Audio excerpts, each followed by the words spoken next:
بسم الله الرحمن الرحیم. کوم شی و راشي و او بلرام شي و دالم شي او جیم. اوس مونږ راځو سین ته. سین څنګه اچو ګوره ورته. سین دوه قسمه اچو، یو د کشش والا یو بغیر د کشش والا. څنګه تب اول دغه شانې کونډې جوړې کې ورته چې مونږ پښتانه ورته کونډې وایي. د کشانې به جوړ کې بیا به دغه فاصله ورکې دي ته بیا به ښکته راکوشي او ښه مزېدار به بیا راتاو شي. سوچ دې بیا ورته ګوره لږې نورې جوخت که سره دې کې به لږه خیر فاصله ورکړي بیا به راتاو کې. ګوره بیا ورته ګوره اول به څه جوړ کې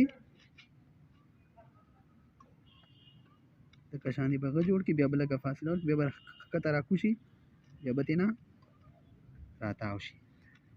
نشوې پوه پې جمیله ها. سین ته بیا ورته ګوره.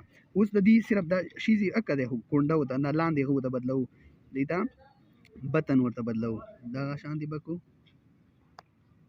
دغه شانتې بیا به لږه فاصله ورکو بیا به راښکته شو.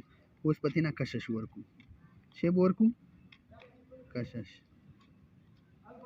دا څه شو دا هم سین شو. سوچ دی و د دې بره بیا سین واچوه که شو دا سټایل یې برابروي دا ودې کتو دا مونږ سره